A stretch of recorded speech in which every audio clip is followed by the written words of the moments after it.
लकड़हारा और सुनहरी कुल्हाड़ी। एक समय की बात है, जंगल के पास एक लकड़हारा रहता था। वो जंगल में लकड़ी इकट्ठा करता था और उन्हें पास के बाजार में बेचता था, कुछ पैसों के लिए। एक दिन की बात है, वो एक पेड़ काट रहा था, तभी हुआ ये कि गलती से उसकी कुल्हाड़ी पास की एक नदी में गिर गई। नदी बहुत ज़्यादा गहरी थी और वास्तव में तेज़ी से बह रही थी।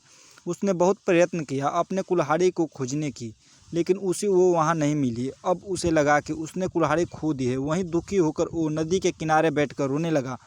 उसके रोने की आवाज़ सुनकर नदी के भगवान उसे उठे और उस लकड़हारे से पूछा कि क्या हुआ।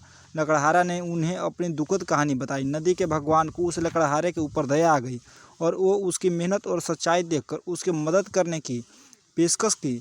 वो नदी में गायब हो गए और एक सुनहरी कुल्हाड़ी वापस लाया, लेकिन लकड़हारे ने कहा कि यह उसका नहीं है। वो फिर से गायब हो गए और अब की बार उन्होंने चांदी की कुल्हाड़ी लेकर वापस आए, लेकिन इस बार भी लकड़हारे ने कहा कि ये कुल्हाड़ी उसका भी नहीं है।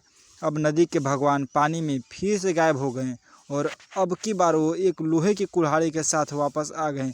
लकड़ी का कुल्हाड़ी देखकर लकड़हारा मुस्कुराया और कहा कि यह उसकी कुल्हाड़ी है। नदी के भगवान ने लकड़हारे की ईमानदारी से प्रभावित होकर उसे सोने और चांदी के दोनों कुल्हाड़ी